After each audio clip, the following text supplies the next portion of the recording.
បាទជំរាបសួរពុកម៉ែបងប្អូនទាំងអស់គ្នាបាទសម្រាប់បងប្អូនដែលតាមដាន Channel YouTube ផ្ទះសម្បូរមន់នំស្នដែលខ្ញុំតែងតែអាប់ឡូតវីដេអូបន្តបន្ទាប់គ្នាកន្លងមកហ្នឹងបងប្អូនតែងតែទទួលបានចំណេះដឹងខ្លះៗអំពីការចិញ្ចឹមសត្វអីជាដើមបាទហើយមួយរយៈនេះខ្ញុំបានបានចេញវីដេអូថ្មីអឺមួយរយៈបាទដោយសារវាមានការងាររវល់ច្រើនអីចឹងទៅតែដល់ពេលឥឡូវនេះថ្មីនេះខ្ញុំក៏កំពុងតែចង់ចាប់ផ្ដើម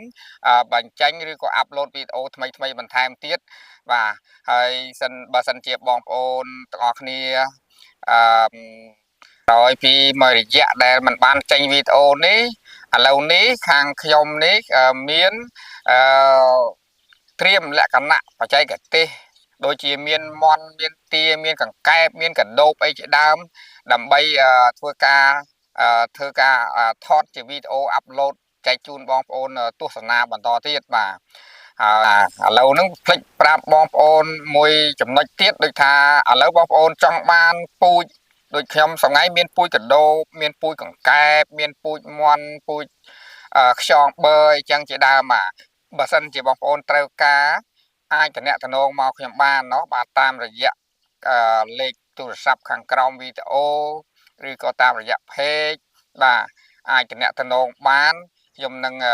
មានពូជផ្គត់ផ្គង់ទៅដល់ពុកម៉ែបងប្អូនទាំងអស់គ្នាហើយក៏មានវិធីសាស្ត្របច្ចេកទេសបង្រៀនទៅដល់ពុកម៉ែបងប្អូនទាំងអស់គ្នាដើម្បីឲ្យពុកម៉ែបងប្អូនទាំងអស់គ្នាយកទៅធ្វើឲ្យបានសមប្រកបផងដែរមួយទៀតដូចថាយើងមានប្រភេទជាម្សៅបន្លែឬក៏គ្រឿងសម្ភារៈមួយចំនួនសម្រាប់យកទៅលាយជាចំណីបាទប្រភេទចំណីរូបមន្តលាយចំណីអីហ្នឹងបងប្អូនពុកម៉ែបងប្អូនត្រូវការអាចតំណតំណងបានខាងខ្ញុំមានបង្រៀនឬក៏មានការចែករំលែកពីវិធីសាស្ត្រលាយចំណីអីផ្សេងសម្រាប់មន់សម្រាប់ជ្រូកសម្រាប់សត្វអីដែលយើងចិញ្ចឹមហ្នឹងបាទដូចជាកដោបមន់ទីអីហ្នឹងបាទតោះតើមើលទាំងអស់គ្នាបងប្អូនเนาะការងារកសិកម្មក្បែរផ្ទះបាទជុំវិញផ្ទះគឺយើងអាចរៀបចំរកចំណូលបានបាទឥឡូវនេះដូចជាកដោបបាទនេះកដោបរបស់ខ្ញុំមួយមុងណាបាទកដោបនេះឯងកំពុងតែពងអានេះមេពូជថ្មីដែលកំពុងតែពេញនិយមបាទហើយខាងនេះគឺទ្រុងកដោបដែរតែទ្រុងធ្នើបាទលើធ្នើសម្រាប់លើធ្នើនេះវាចំណេញច្រើនចំណេញពេលវេលាយើងអត់ពិបាកទៅកើបអាចកើបអីវាទេគឺយើងប្រើសំណាញ់ជ័រ3លីពីខាងបាតវាហ្នឹងដើម្បីឲ្យវាជុះអាចទៅធ្លាក់ទៅដីអស់បាទនេះមួយមុងហើយមួយមុងទៀតដែលខ្ញុំបង្ហាញជូនបងប្អូនទស្សនាហ្នឹងបាទហើយសិតតែមានកណ្ដោបនៅហើយបាទអញ្ចឹងយើងមានច្រើនមុងទៅយើងអាចរកចំណូលបានហើយផ្នែកខាងនេះវិញគឺជាមន់ទ្រុងមន់ចល័តបាទនេះ